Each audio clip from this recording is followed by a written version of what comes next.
Yes, generally, obviously, when you translate something from another language, there has to be a little bit of, you know, concern that it would not be 100% anyway, because you're translating a divinely inspired words in any other language. So even in Arabic, you can't translate that stuff if you wanted to. So obviously, there'll be some mild issues here and there. So that is why the scholars normally gloss over those and expound on that, just to make it clear for people who are, new to the science or new to the studies. So because you have to have a lot of quite widely studied stuff, knowing the narrations about those ayat, about the saying of the pious people of the past, those who have studied it, the students of Prophet Muhammad sallallahu alaihi wasallam, and his saying on that. So there's a lot of stuff that one needs to know before they go on to. It's like reading something at a higher level.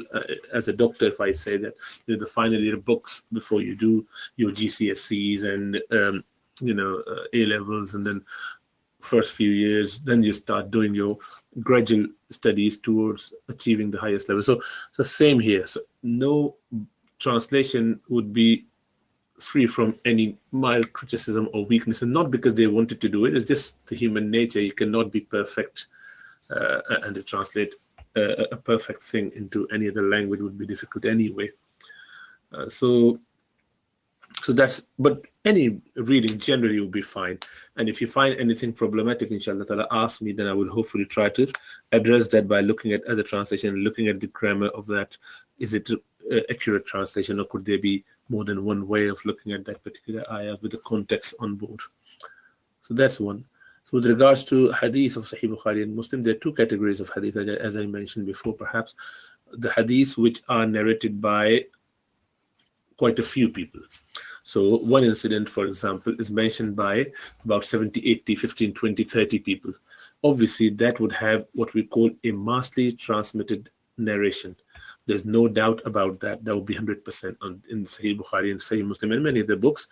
There are many books which are what we call authentic. And authentic means that they are close to 95, 90%, 80%, 89%. So very close to that you can, without excluding human error possibility, which would always be there.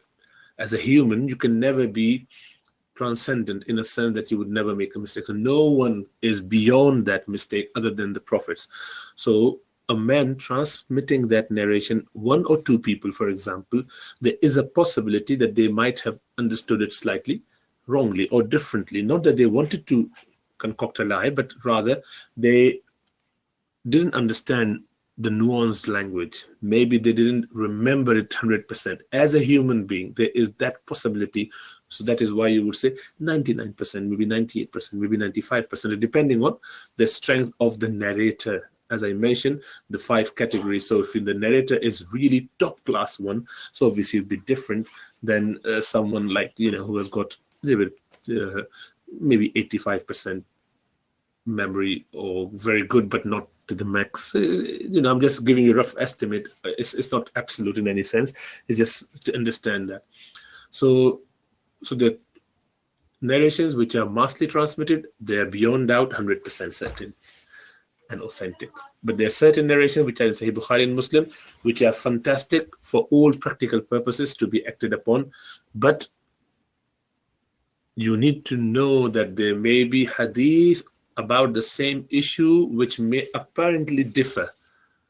And that is why you need scholars to work the square in such a way that it fits the circle.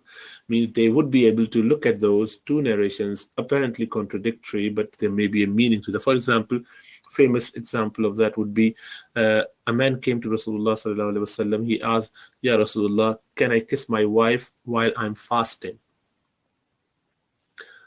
And he said, yes. Another man came, asked the same question. And Rasulullah ﷺ said, no. Now, apparently, these are contradictory narrations. One is saying okay, one is saying not okay. So what is the answer? The scholar would then look at that and they would find out, and they would dig deeper, and they would find out, what? The one who was allowed means who was told that it is okay. The kissing wouldn't break your fast because there's no problem with that generally. And that was an elderly man, means in his late 50s. And the one who was not allowed or who was told that no, don't do it, it will break your fast. Me, here he was a very young man in his late teens, early 20s, just married. So the wisdom behind that was the young man would not stop at just kissing. So if he's allowed to do that with his wife during the Ramadan, then it is very likely that he would end up going into the sexual relationship and the intercourse, and that would break the fast.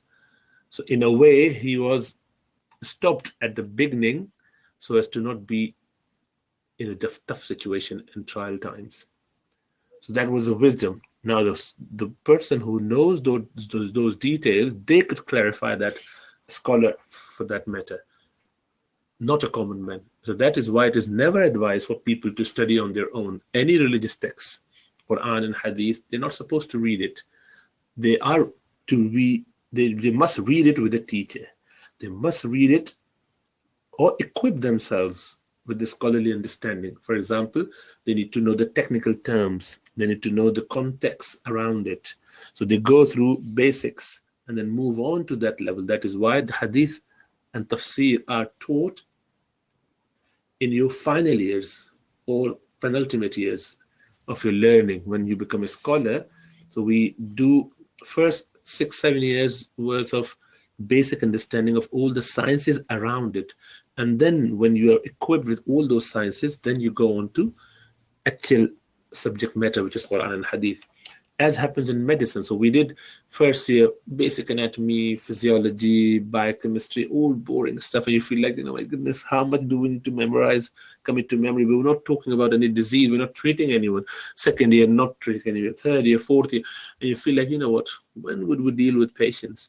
We're not talking about true diseases, which was the idea of treating the patients, but you were being trained and equipped with all those basic tools so that when you are actually treating the patients, you have all that under your belt. And that goes with any science. So likewise with religion. So yes, there's no way you as a student of knowledge would be able to understand or take a text that you could read and be master. It doesn't work like that.